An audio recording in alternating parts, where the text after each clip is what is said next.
যাদের জন্য খামারে 2 দিন ধরে এত শ্রম দিলাম তারা অবশেষে চলে এসেছে। আসসালামু আলাইকুম। তো চলেন শুরুতে আপনাদেরকে খামারের যে অর্ধেক বাকি অংশ আছে পরিষ্কার করতে সেটা আগে দেখায় নেই, তারপরে বিস্তারিত কথা বলতেছি।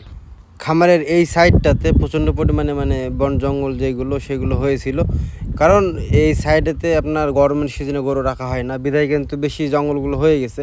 শীতের মৌসুম হলে এই সমস্যাটা হতো না। এখন এই সম্পূর্ণ যত ঘাস দেখলেন আপনারা, সবগুলো কিন্তু আমাদেরকে কেটে সুন্দর মতো পরিষ্কার করতে হবে।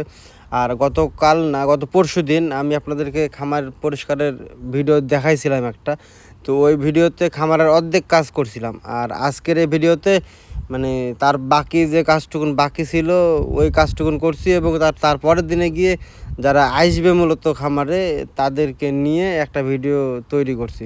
সম্পূর্ণ ভিডিও দেখুন, ইনশাআল্লাহ ভালো লাগবে। তো এখানে আমরা যত ময়লা ছিল, ঘাসের যে আপনার ছোট ছোট টুকরা বা আদার্স যত ধরনের ময়লা আবর্জনা ছিল সবগুলো একত্রিত করে আমরা একসঙ্গে জমা করছি। আর যে জঙ্গলগুলো আছে সেই জঙ্গলগুলো আমরা একটা বটি বা হাসা বা সামনে আরও অনেক কিছুই আছে, ওগুলো দিয়ে কাটার চেষ্টা করছি, যেগুলো আপনারা স্ক্রিনে দেখতে পাবেন। এখন ওগুলো জড়াইতেছি, পরে সামনে গিয়ে আরও কাটাকাটি করব। এক কথায় এই সাইডটা প্রচণ্ড পরিমাণে জঙ্গল লেগেছিল। প্রথমের যে ভিডিওটা আপনারা অনেকে দেখছেন ওইটাতে এত পরিমাণে জঙ্গল ছিল না, এটাতে যত পরিমাণে জঙ্গল ছিল। তো যাই হোক, সব শেষে জমানোর পরে ময়লাগুলো আমরা এই যে ট্রাক্টর দেখতে পাচ্ছেন, এই ট্রাক্টরে করে দেখা যাচ্ছে দূরে নিয়ে গিয়ে ফেলে দেবো, এবং এগুলোতে পরবর্তীতে আমরা কী করবো, রাত্রেবেলা আগুন ধরাই দেবো, ঠিক আছে, যাতে করে ওই জিনিসগুলো আবার বাতাস হলে উড়ে আবার খামারের আশেপাশে না চলে আসে। এবং এই কাজটা করতে করতে এক পর্যায়ে গিয়ে আমাদের শেওল, কিন্তু এখানে এটাকে শেওল বলে, বাংলাদেশে ট্রাক্টর বলে, তো শেওলটা কিন্তু নষ্ট হয়ে গেছিলো। পরবর্তীতে আমরা কি করছি, প্রতিটা ময়লাগুলো আমরা একটা তিরপালে রেখে পরে হাত দিয়ে টেনে টেনে নিয়ে গেছি।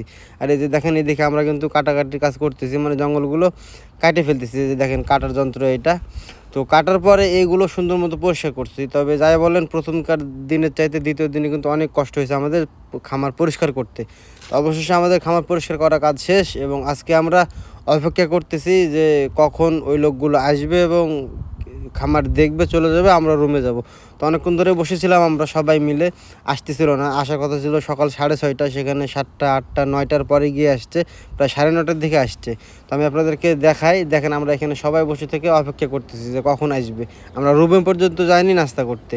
তো এটাই ছিল আপনার মূল বিষয়, অপেক্ষা করার। শেষমেশ ও অনেক ধৈর্যের পরে আসছে, গিয়ে যে দেখেন ওরা কিন্তু অলরেডি চলে আসছে, এবং আইসে আপনার প্রতিটা শেড দাঁড়ায় দাঁড়ায় গরুগুলো দেখছে। তো আমি ওই পরিমাণে এদেরকে ভিডিও করতে পারি না, কারণ এখানে কফিল ছিল, এবং বাইরের এক কথায় যে আপনার আমেরিকান থেকে লোক আসে আলমারাই কোম্পানিতে, ওইখান থেকে আমাদের এই কোম্পানিতে গরুগুলো দেখতে আসছে। তো বিদায় আমি ওইভাবে ভিডিও করতে পারিনি, এবং শেষমেশে ওরা বিদায় হয়ে চলে গেছে। তো আজকের ভিডিও পর্যন্ত, আল্লাহ হাফেজ।